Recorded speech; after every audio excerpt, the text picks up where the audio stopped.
I'm curious, you ever try changing a habit, but no matter how many planners or checklists or post-it notes that you use, you find yourself reverting right back to the same old you? And you say, this week's going to be different. And then the same overwhelm, same frustrations, same backslide.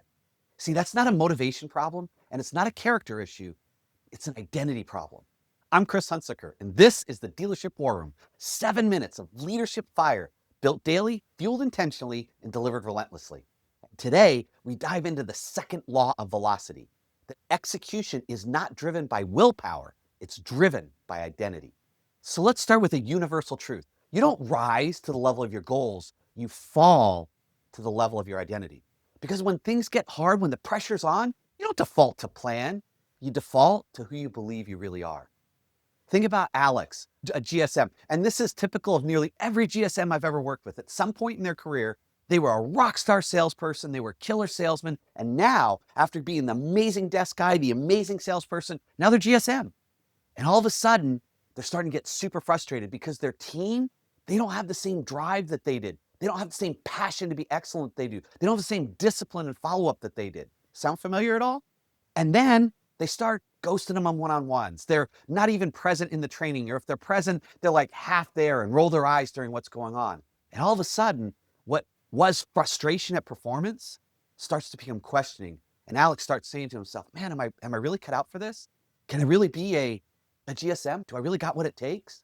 See, and this is no longer a frustration issue, right? This is no longer a discipline issue. This is an identity crisis. This happens to all of us every time you level up, including me. I remember years ago when I was 1 year into my role in running Ford Motor Company's in-dealership coaching program globally around the world. And I was literally meeting with dealer councils in almost every major country, everywhere in the world. And at the same time, I was coaching US dealerships where I was personally their coach. I was mentoring coaches and dealer principals in almost every country around the world. And I was stretching myself way too thin. I found myself having an identity crisis. As I'm walking into South Africa or China, I found myself saying, who am I to be here? These are different cultures. These are different markets. Who is this kid from New Jersey out here trying to tell people how they should run their dealership? And every single dealer council was telling me the same thing. We don't need some dude from America coming in telling us how we need to run our dealership when you can't even get your own dealerships in line back there in America. And I started to have an identity crisis. And that frustration, the jet lag, the struggles now started to turn into doubt and fear. Can I really do this? Can I really coach around the world? Can I really work in international markets? On a long flight back from China, I had a coaching session with myself. It was an 11-hour flight and it was a 6-hour coaching session where I just sat and wrote and thought through. And I rebuilt my entire approach to that project, as well as every other thing I've done since then, around this simple truth. Identity isn't something you say. Identity is something you prove through your daily consistent actions. Since velocity requires identity, we need to get good at building identity in ourselves and those that we lead. So let me share with you a tool to begin that process that I call the identity script. Let's talk for a minute about how identity actually forms, because this is velocity. Velocity requires identity. So let's look at what specifically drives that. Psychologists call this self-efficacy. Self-efficacy is simply the belief that you can do hard things and produce results. But self-efficacy doesn't come from positive thinking. It comes from small wins repeated under pressure. Let me say that one more time. It comes from small wins repeated under pressure. Let me share with you the identity formula. And I want to invite you to use this first on yourself, prove that it works, then on your team, and produce the results that they need to produce. And then in your home life with your family, so you can help them build the identities they need to do what they want to do in life. Identity equals repeated behavior plus emotional anchoring plus narrative ownership. Let's dive into each one of those individually. Number one, repeated behavior. Every time you act in alignment with who you want to become, you're casting a vote for that identity, even when it's small and especially when it's hard. Number two is emotional anchoring. Your brain encodes things so much more deeply when emotion is involved. Think stress or pride or struggle or grit. So when you find yourself acting with courage or discipline in a hard moment, mark it, because that's shaping you. Number three is narrative ownership. You become the story you tell yourself most consistently. That's why today I want you to write this phrase: I'm the kind of leader who, and then finish it.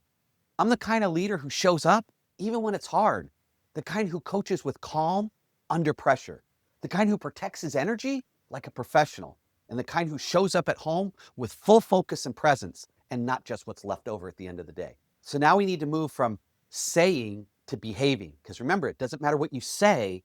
What matters is how do you consistently behave. So let's look at building an identity stack. Please write down 3 things today. First, one behavior that you're proud of this week that represents who you are at your best. Second, one hard thing that came up and you did it anyway. And third, one sentence that captures the leader you're becoming, you at your best that you're trying to do more consistently. Let me give you an example. I followed up with the underperformer this week. I had a hard conversation and gave really difficult critical feedback, even though I was nervous. I'm the kind of leader who finishes whatever I start. You stack enough of those day after day, week after week, month after month, you won't have to try to believe this about yourself. You will have evidence that that is who you are. That is the essence of identity stacking. So now we're going to cross the execution bridge. How are we going to do that? We're going to put your identity into motion, which is the definition of velocity. Post your new identity in social media. Tag it and text it to your accountability partner. Write it on the whiteboard. Tag me, DM me. But whatever, let's start flooding this community with these kinds of identities so we both inspire and hold each other accountable. And if you're not ready for a public declaration, then just DM me privately. Here's my cell phone number. DM me. If you do, I will read every single one of them, and I will respond back with at least one thought or idea, one little coaching nugget that I can give you to help make that identity not just real, but make it stick. Whether I'm working with at-risk youth, CEOs, dealer principals, it doesn't matter. I always begin the same way. You do not need to become someone else. You need to become more of who you are consistently. That's the second law of velocity. The deeper your identity, the sharper your execution. Tomorrow, episode 103, we dive into the most powerful law of momentum that I know. No 0 days. One behavior, every day, no excuses. So go out today and light some leadership fire and start your journey on mastering one of the most important skills that you could ever develop in your life. The ability to build an identity in yourself, then in your team, and then in your family. Start mastering the craft of building identities in yourself and in others. Light a leadership fire in yourself, then build that fire in others, and come back tomorrow, and I'll see you in the dealership war room.